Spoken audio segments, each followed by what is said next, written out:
Hi dear friends, അസ്സാം വലൈക്കും. ഇന്ന് ഞാൻ വന്നിട്ടുള്ളത് ഈസി ആയിട്ട് തന്നെ എല്ലാവർക്കും ചെയ്തെടുക്കാൻ പറ്റിയ ഒരു ചോക്ലേറ്റ് കേക്കിൻ്റെ റെസിപ്പി ആയിട്ടാണ്. ഈ ഒരു കേക്കിലേക്ക് ഓവനും ബീറ്ററും അതുപോലെ മൈദ ഒന്നും ചേർക്കാതെയാണ് ചെയ്തിട്ടുള്ളത്. വിപ്പിംഗ് ക്രീം ഒന്നും വേണ്ട, നല്ല സ്പോഞ്ചി ആയിട്ടുള്ള ഒരു കേക്കാണ്. കുട്ടികൾക്ക് പോലും ചെയ്തെടുക്കാൻ പറ്റിയ നല്ലൊരു കേക്കാണിത്. കേക്ക് നിങ്ങൾക്ക് കാണുമ്പോൾ മനസ്സിലാവും, നല്ല സ്പോഞ്ചിയാണ്. അതുപോലെ ഈ ഒരു കേക്കിലേക്ക് മുട്ടയുടെ ആവശ്യമില്ല. മുട്ടയില്ലാതെ തന്നെ നല്ല എളുപ്പത്തിൽ നമുക്ക് ഉണ്ടാക്കിയെടുക്കാൻ പറ്റിയ ഒരു കേക്കാണ്. അപ്പോൾ ആദ്യമായിട്ട് വന്നിട്ടുള്ളവരോ അല്ലെങ്കിൽ സബ്സ്ക്രൈബ് ചെയ്യാതെ കാണുന്നവരോ മറക്കാതെ തന്നെ ഒന്ന് സബ്സ്ക്രൈബ് ചെയ്തേക്കണേ. നിങ്ങൾക്ക് ഈ വീഡിയോ ഇഷ്ടമാവുകയാണെങ്കിൽ ലൈക്ക് ചെയ്യാനും മറക്കരുത്. അപ്പോൾ ഇതിനായിട്ട് ആദ്യം ഗോതമ്പ് മാവൊക്കെ ഒന്ന് അരിച്ചെടുക്കണം. ഞാനിവിടെ 1 കപ്പ് ഗോതമ്പ് മാവ് എടുത്തിട്ടുണ്ട്. അത് 250 ml അളവ് കപ്പിലാണ് അളന്നിട്ടുള്ളത്. ഇതിന് പകരമായിട്ട് മൈദ വേണമെങ്കിൽ ഉപയോഗിക്കാം. അതിലേക്ക് ഒരു 1/4 കപ്പ് കൊക്കോ പൗഡർ ചേർത്തിട്ടുണ്ട്. ഇനി ഇതിലേക്ക് ഒരു നുള്ളു ഉപ്പ് ചേർത്ത് കൊടുക്കാം, ടേസ്റ്റ് ഒന്ന് ബാലൻസ് ആവാനായിട്ട്. ഇനി ഇതിലേക്ക് ഒരു 1/4 ടീസ്പൂൺ ബേക്കിംഗ് സോഡ ചേർക്കാം. 1 ടീസ്പൂൺ ബേക്കിംഗ് പൗഡർ ചേർക്കാം. ഇനി ഇതെല്ലാം കൂടെ ഒന്ന് മിക്സ് ആക്കിയിട്ട് അരിച്ചെടുക്കണം. കൊക്കോ പൗഡറിലൊക്കെ നന്നായിട്ട് കട്ടയുണ്ടാവും. അപ്പോൾ അരിച്ചെടുക്കാതെ ചെയ്ത് കഴിഞ്ഞാൽ അങ്ങിങ്ങായിട്ട് കട്ട പിടിച്ച് കിടക്കും. പിന്നെ എപ്പോഴും നമ്മൾ കേക്ക് ഉണ്ടാക്കുമ്പോൾ കേക്കിലേക്ക് ചേർക്കുന്ന ആ മാവൊക്കെ ഒന്ന് അരിച്ച് ചേർക്കുകയാണെങ്കിൽ കേക്ക് നല്ല സോഫ്റ്റായിട്ട് കിട്ടാനായിട്ട് ഹെൽപ്പ് ചെയ്യും.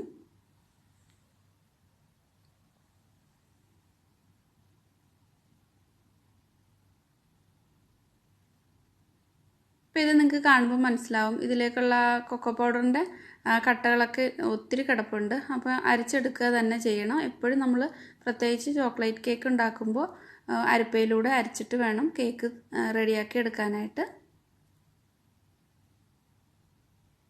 ഞാനിപ്പോൾ ഇത് ഒറ്റ തവണ മാത്രമേ അരിച്ചെടുക്കുന്നുള്ളൂ. എന്നിട്ട് ഇത് നന്നായിട്ടൊന്ന് മിക്സ് ചെയ്ത് കൊടുക്കുന്നുണ്ട്. അപ്പോൾ ഗോതമ്പ് മാവ് വെച്ച് ചെയ്താലും നല്ല സ്പോഞ്ചി ആയിട്ടുള്ള കേക്കാണ് വന്നിട്ടുള്ളത്.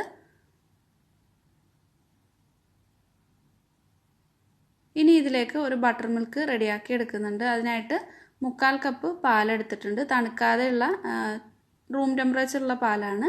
അതിലേക്ക് ഒരു 2 ടീസ്പൂൺ യോഗട്ട് ചേർത്ത് കൊടുക്കുന്നുണ്ട്. അപ്പോൾ നിങ്ങളുടെ അടുത്ത് ബട്ടർ മിൽക്ക് ഉണ്ടെങ്കിൽ അതൊരു 1/4 കപ്പ് എടുത്താൽ മതി. ഈ തൈരിന് പകരമായിട്ട് ഇതിലേക്ക് വിനാഗിരി 1 ടീസ്പൂൺ ചേർത്ത് കൊടുത്താലും മതി. എന്നിട്ട് നന്നായിട്ടൊന്ന് മിക്സ് ചെയ്തിട്ട് ഒരു 5 മിനിറ്റൊക്കെ വെക്കുമ്പോൾ തന്നെ ഈ പാലൊക്കെ ഒന്ന് പിരിഞ്ഞ് കിട്ടും. അപ്പോൾ അത് മാറ്റി വെച്ചിട്ടുണ്ട്. ഇനി ഒരു ബൗൾ എടുത്തിട്ടുണ്ട്. ഇതിലേക്ക് പൊടിച്ച പഞ്ചസാര ചേർത്ത് കൊടുക്കാം. ഞാനിവിടെ 1/4 കപ്പ് പൊടിച്ച പഞ്ചസാരയാണ് എടുത്തിട്ടുള്ളത്. നന്നായിട്ട് തന്നെ പൊടിച്ചിട്ട് എടുത്തിട്ടുണ്ട്. അപ്പോൾ പെട്ടെന്ന് തന്നെ മിക്സായി കിട്ടും.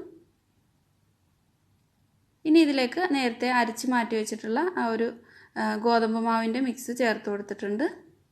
എല്ലാം കൂടെ നന്നായിട്ടൊന്ന് മിക്സ് ചെയ്ത് കൊടുക്കാം.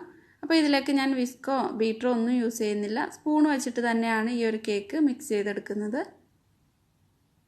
നന്നായിട്ട് തന്നെ പഞ്ചസാര പൊടിച്ചതും ഗോതമ്പ് മാവൊക്കെ നല്ല പോലെ തന്നെ ഒന്ന് മിക്സ് ചെയ്ത് കൊടുത്തിട്ടുണ്ട്. ഇതിലേക്കിനി കുറച്ച് കോഫി പൗഡർ ചേർക്കുന്നുണ്ട്. ചോക്ലേറ്റ് കേക്കിൽ ഒരു നല്ല ടേസ്റ്റ് കിട്ടാനായിട്ട് കോഫി പൗഡർ ഹെൽപ്പ് ചെയ്യും. അപ്പോൾ ഒരു 1/2 ടീസ്പൂണൊക്കെ കോഫി പൗഡർ ചേർത്തിട്ടുണ്ട്. ഇൻസ്റ്റൻറ്റ് കോഫിയാണ് എടുത്തിട്ടുള്ളത്. ഇതിലേക്കിനി ഒരു 1/4 കപ്പ് ഓയിൽ ചേർത്ത് കൊടുക്കാം. ഞാൻ എടുത്തിട്ടുള്ളത് സൺഫ്ലവർ ഓയിലാണ്. അതിന് പകരമായിട്ട് നിങ്ങൾക്ക് ബട്ടർ ഒന്ന് മെൽറ്റ് ചെയ്തിട്ട് ഒരു 1/4 കപ്പ് ചേർത്ത് കൊടുക്കാം.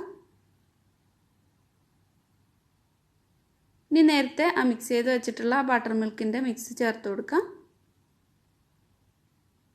എല്ലാം കൂടെ കട്ടയില്ലാതെ നന്നായിട്ട് മിക്സ് ചെയ്ത് കൊടുക്കാം.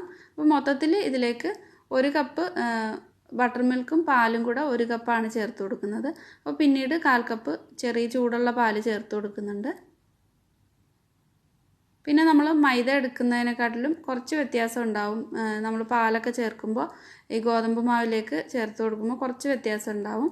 അപ്പോൾ നോക്കിയിട്ട് ചേർത്ത് കൊടുക്കുക.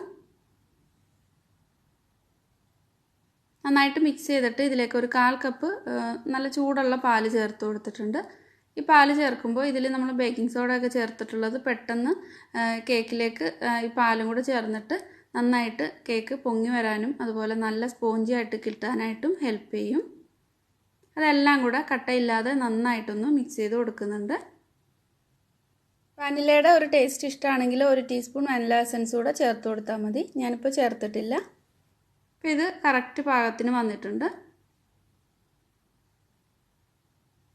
എല്ലായിടവും നന്നായിട്ട് ഒന്നുകൂടി ഒന്ന് മിക്സാക്കി കൊടുത്തിട്ട് ഇത് കേക്ക് ടിന്നിലേക്ക് ഒഴിച്ചു കൊടുക്കാം. അപ്പോൾ ഞാനിവിടെ ഒരു 6 ഇഞ്ചിൻ്റെ ഒരു പാത്രമാണ് എടുത്തിട്ടുള്ളത്. നന്നായിട്ട് എണ്ണയൊക്കെ ഒന്ന് ബ്രഷ് ചെയ്തിട്ട് അതിലൊരു ബട്ടർ പേപ്പറും ഇട്ട് കൊടുത്തിട്ടുണ്ട്. ഓവനാണെങ്കിൽ 180 ഡിഗ്രിയിൽ ഓവൻ പ്രീ ഹീറ്റ് ചെയ്തെടുക്കണം. ഇപ്പോൾ ഞാനിത് ഓവൻ ഇല്ലാതെയാണ് ചെയ്യുന്നത്.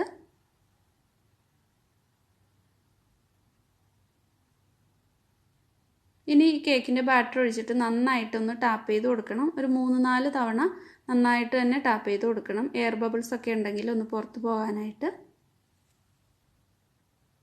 അപ്പോൾ ഞാനിവിടെ ഒരു പാത്രം ഒരു 5 മിനിറ്റ് മീഡിയം ഫ്ലെയിമിൽ നന്നായിട്ട് ചൂടാക്കി എടുത്തിട്ടുണ്ട്. നന്നായിട്ട് തന്നെ ചൂടാക്കി എടുക്കണം. എന്നിട്ട് ഈ കേക്ക് ടിന്ന് ഇതിലേക്ക് ഇറക്കി വയ്ക്കാം.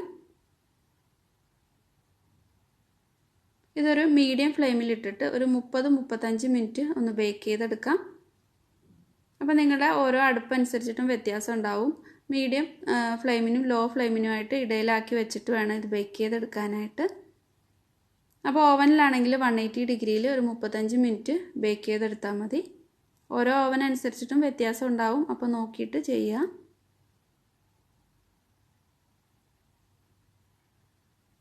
ഇപ്പോൾ ഒരു 35 മിനിറ്റ് കഴിഞ്ഞിട്ടുണ്ട്. കേക്ക് നന്നായിട്ട് തന്നെ പൊങ്ങി വന്നിട്ടുണ്ട്. ഒരു സ്ക്യൂവർ കൊണ്ട് ഒന്ന് ചെക്ക് ചെയ്ത് നോക്കാം. സ്ക്യൂവർ നല്ല ക്ലീൻ ആയിട്ടാണ് വന്നിട്ടുള്ളത്. കേക്ക് ബേക്ക് ആയിട്ടുണ്ട്. ഇനി ഫ്ലെയിം ഓഫ് ചെയ്തിട്ട് തണുക്കാനായിട്ട് വയ്ക്കാം.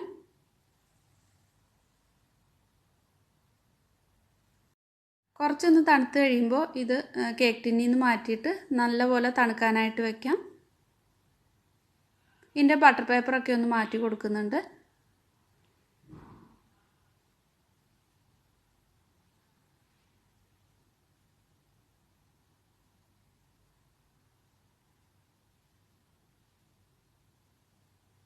ഈ ഒരു കേക്ക് നല്ല സ്പോഞ്ചിയാണ്. നമ്മൾ മുട്ടയൊന്നും ചേർത്തിട്ടില്ല. പിന്നെ ഗോതമ്പ് മാവ് വെച്ചിട്ടല്ലേക്ക് ഒരു കേക്ക് ചെയ്തിട്ടുള്ളത്.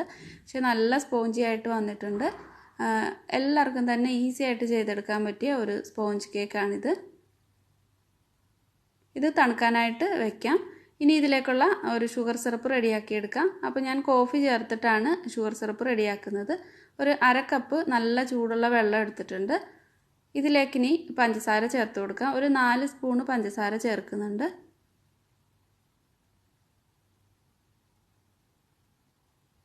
പിന്നെ ഒരുപാട് മധുരം വേണമെങ്കിൽ കുറച്ചും കൂടെ പഞ്ചസാര ചേർത്താൽ മതി. ഞാനിത് ടീസ്പൂണിലാണ് അളന്നിട്ടുള്ളത്. ഇതിലേക്കിനി ഒരു 1/2 ടീസ്പൂൺ കോഫിയും കൂടെ ചേർത്തിട്ട് നന്നായിട്ട് മിക്സ് ചെയ്തിട്ട് ഒന്ന് ചൂട് പോയി കഴിയുമ്പോഴാണ് കേക്കിലേക്ക് ചേർത്ത് കൊടുക്കുന്നത്.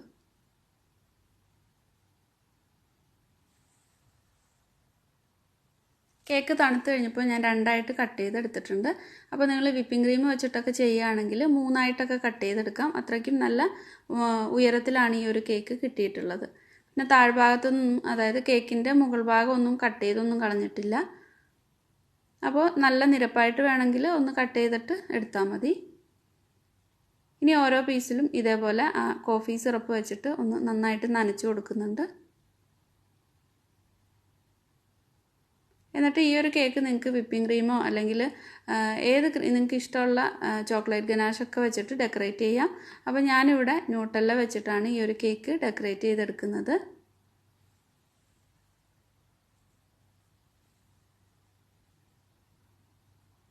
ചോക്ലേറ്റ് ഒന്നുമില്ലാതെ വീട്ടിൽ തന്നെ തയ്യാറാക്കി എടുക്കാൻ പറ്റിയ ഒരു ചോക്ലേറ്റ് ഗനാഷിൻ്റെ വീഡിയോ ഇതിനു മുമ്പ് ഞാൻ ഇട്ടിട്ടുണ്ട്.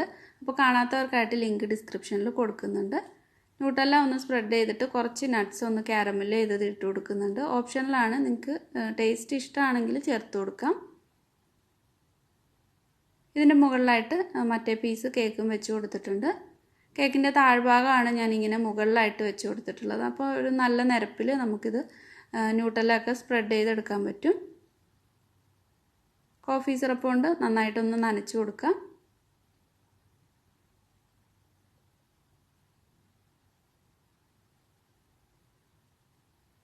ഇനി ഇതിൻ്റെ മുകളിലും സൈഡിലും ഒക്കെ നന്നായിട്ട് തന്നെ ന്യൂട്ടല്ല സ്പ്രെഡ് ചെയ്ത് കൊടുക്കാം.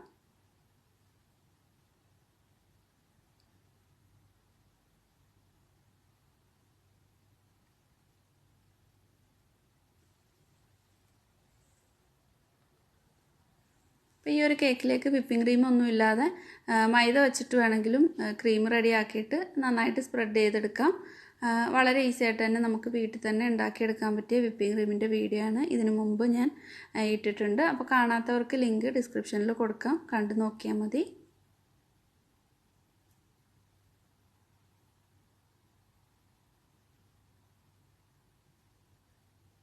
അപ്പോൾ ഇതിൻ്റെ സൈഡും മുകൾ ഭാഗമൊക്കെ നന്നായിട്ടൊന്ന് ന്യൂട്ടെല്ല കൊണ്ടൊന്ന് കവർ ചെയ്തെടുക്കുന്നുണ്ട്.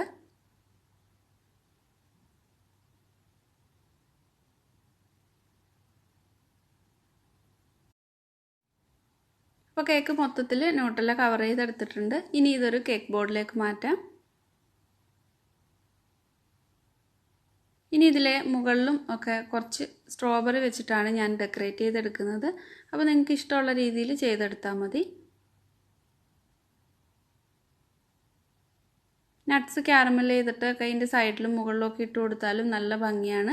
അതിൻ്റെ മുകളിൽ കുറച്ച് ഐസിങ് ഷുഗർ കൂടെ ഇട്ട് കൊടുത്തിട്ടുണ്ട്. നന്നായിട്ട് തണുപ്പിച്ചിട്ട് കേക്ക് കട്ട് ചെയ്തിട്ട് സെർവ് ചെയ്യാം. അപ്പോൾ വളരെ ഈസി ആയിട്ട് ചെയ്തെടുക്കാൻ പറ്റിയ ഒരു ചോക്ലേറ്റ് കേക്കാണ്. നല്ല സ്പോഞ്ചി ആയിട്ടുള്ളൊരു കേക്കാണ്.